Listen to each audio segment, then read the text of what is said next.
Hello dear students. ਸੋ ਅੱਜ ਦੀ video ਦੇ ਵਿੱਚ ਆਪਾਂ ਡਿਸਕਸ ਕਰਾਂਗੇ what is profit, what is loss, how to calculate profit and loss from SP and CP. ਠੀਕ ਹੈ। So first of all what is profit. Suppose ਕਰੋ ਮੈਂ ਕੋਈ ਚੀਜ਼ ਖਰੀਦੀ ₹100 ਤੇ ਐਂਡ ਮੈਂ ਉਹ ਚੀਜ਼ ਤੁਹਾਨੂੰ ਸੇਲ ਕਰ ਦਿੱਤੀ ₹120 ਤੇ। ਠੀਕ ਹੈ। ਸੋ ਜਿਹੜੀ ₹100 ਆ ਉਹ ਮੇਰੇ ਲਈ ਸੀਪੀ ਹੈ ਐਂਡ ₹120 ਐਸਪੀ ਹੈ। ਠੀਕ ਹੈ। ਸੋ 100 ਐਂਡ 120 ਦੇਖੋ ਮੈਂ ਉਹ ਚੀਜ਼ ₹100 ਦੀ ਪਰਚੇਜ਼ ਕਰਕੇ 120 ਦੇ ਅੱਗੇ ਸੇਲ ਕਰ ਰਹੀ ਹਾਂ, ਤਾਂ ਦੋਨਾਂ ਦੇ ਵਿੱਚ ਡਿਫਰੈਂਸ ਕਿੰਨੇ ਦਾ ਹੈ? ₹20 ਦਾ। ਮੈਂ 100 ਸਪੈਂਡ ਕੀਤੇ ਸੀ, ਬਟ ਜਦੋਂ ਮੈਂ ਉਹ ਚੀਜ਼ ਨੂੰ ਸੇਲ ਕੀਤਾ ਤਾਂ ਮੈਂ 120 ਅਰਨ ਕੀਤੇ। ਇਟ ਮੀਨਸ ਮੈਂ ਐਕਸੈਸ ਕਿੰਨਾ ਅਰਨ ਕੀਤਾ? ₹20।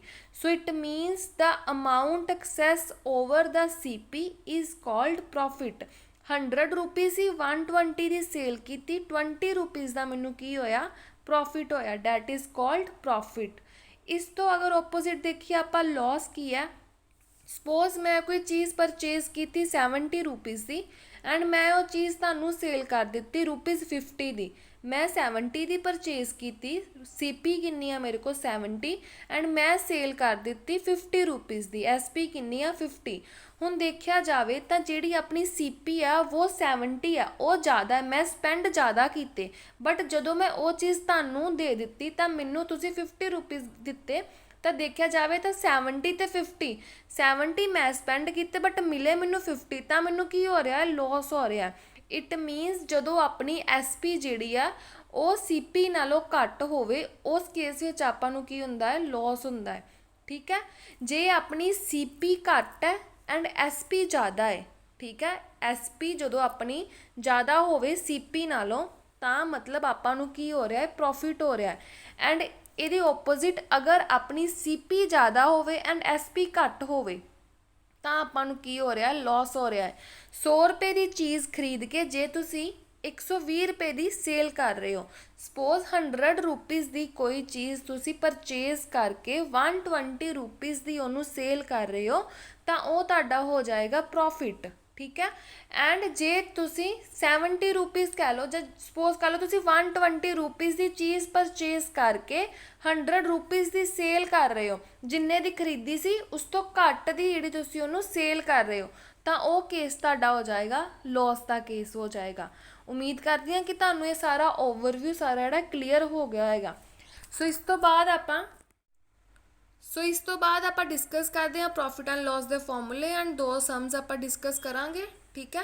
ਸੋ ਪ੍ਰੋਫਿਟ ਜਦੋਂ ਆਪਣੀ ਸੀਪੀ ਜਿਹੜੀ ਆ ਉਹ ਐਸਪੀ ਨਾਲੋਂ ਘੱਟ ਹੋਵੇ, ਇਟ ਮੀਨਸ ਐਸਪੀ ਜਿਹੜੀ ਆ ਉਹ ਗ੍ਰੇਟਰ ਦੈਨ ਹੋਵੇ ਸੀਪੀ ਤੋਂ। ਸੀਪੀ ਕੀ? ਆਪਣੀ ਕੋਸਟ ਪ੍ਰਾਈਸ, ਜਿਸ ਪ੍ਰਾਈਸ ਦੇ ਉੱਪਰ ਮੈਂ ਚੀਜ਼ ਖਰੀਦੀ, ਜਿਸ ਪ੍ਰਾਈਸ ਦੇ ਉੱਪਰ ਸ਼ੌਪਕੀਪਰ ਨੇ ਚੀਜ਼ ਖਰੀਦੀ।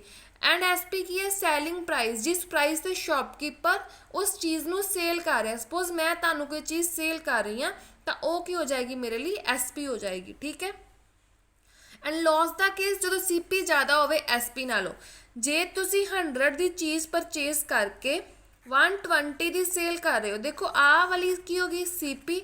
ਆਹ ਕੀ ਹੋ ਗਈ? ਤੁਹਾਡੀ ਐਸਪੀ। ਜਦੋਂ ਸੀਪੀ ਘੱਟ ਹੈ ਐਸਪੀ ਜ਼ਿਆਦਾ ਵਾ ਤਾਂ ਕੀ ਹੋ ਰਿਹਾ? ਆਪਾਂ ਨੂੰ ਪ੍ਰੋਫਿਟ ਹੋ ਰਿਹਾ ਹੈ। ਪਰ ਤੁਸੀਂ 120 ਦੀ ਕੋਈ ਚੀਜ਼ ਪਰਚੇਜ਼ ਕੀਤੀ ਐਂਡ ਉਹਨੂੰ ਸੇਲ ਕਰ ਦਿੱਤਾ 100 ਦਾ।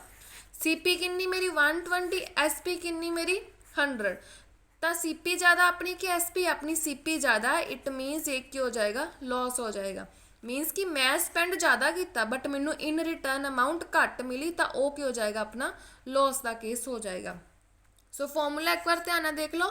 Profit SP minus CP. Profit ਕਰਨ ਲਈ ਆਪਣੀ ਕੀ ਹੈ? ਐਸਪੀ ਜ਼ਿਆਦਾ ਹੈ ਐਂਡ ਸੀਪੀ ਘੱਟ ਹੈ, ਸੋ ਆਪਾਂ ਐਸਪੀ ਮਾਈਨਸ ਸੀਪੀ ਕਰਾਂਗੇ। ਠੀਕ ਹੈ। Loss CP minus SP. CP ਆਪਣੀ ਜ਼ਿਆਦਾ ਹੈ, ਐਸਪੀ ਆਪਣੀ ਘੱਟ ਹੈ, ਸੋ ਸੀਪੀ ਮਾਈਨਸ ਐਸਪੀ। ਸੀਪੀ ਕੀ ਹੈ? ਕੋਸਟ ਪ੍ਰਾਈਸ ਐਂਡ ਐਸਪੀ ਕੀ ਹੈ? ਆਪਣੀ ਸੈਲਿੰਗ ਪ੍ਰਾਈਸ। ਕਲੀਅਰ ਹੈ। ਇਸ ਤੋਂ ਬਾਅਦ ਦੋ ਸਮਸ ਆ, ਐਗਜ਼ਾਮਪਲਸ ਲਈਆਂ ਮੈਂ।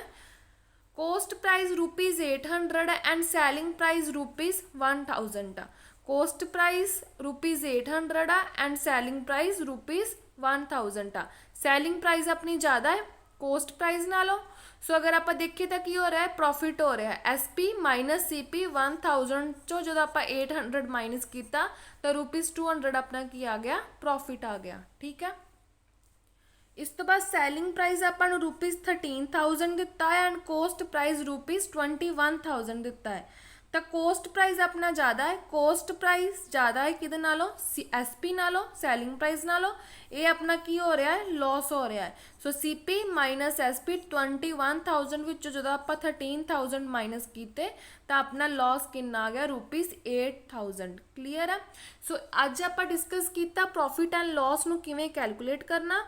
ਸੋ ਆਪਾਂ ਆਪਣੀਆਂ ਆਉਣ ਵਾਲੀਆਂ ਵੀਡੀਓਜ਼ ਵਿੱਚ ਡਿਸਕਸ ਕਰਾਂਗੇ ਪ੍ਰੋਫਿਟ ਪਰਸੈਂਟੇਜ ਕਿਵੇਂ ਫਾਈਂਡ ਕਰਨੀ, ਲਾਸ ਪਰਸੈਂਟੇਜ ਕਿਵੇਂ ਫਾਈਂਡ ਕਰਨੀ, ਮਿਸਿੰਗ ਵੈਲਿਊ ਕੇਸ ਕਿਵੇਂ ਆਪਾਂ ਸੋਲਵ ਕਰਨਾ, ਕਿਵੇਂ ਅਗਰ ਆਪਾਂ ਨੂੰ ਪ੍ਰੋਫਿਟ ਗਿਵਨ ਹੈ, SP ਗਿਵਨ ਹੈ, CP ਕਿਵੇਂ ਫਾਈਂਡ ਕਰਨੀ ਆ, ਪ੍ਰੋਫਿਟ CP ਤੋਂ SP ਕਿਵੇਂ ਫਾਈਂਡ ਕਰਨੀ ਆ। ਸੋ ਇਹ ਸਾਰੇ ਕੇਸ ਆਪਾਂ ਆਪਣੀਆਂ ਫਰਦਰ ਵੀਡੀਓਜ਼ ਵਿੱਚ ਡਿਸਕਸ ਕਰਾਂਗੇ। So don't forget to subscribe my channel and like share comment ਜ਼ਰੂਰ ਕਰਿਓ। Thank you so much.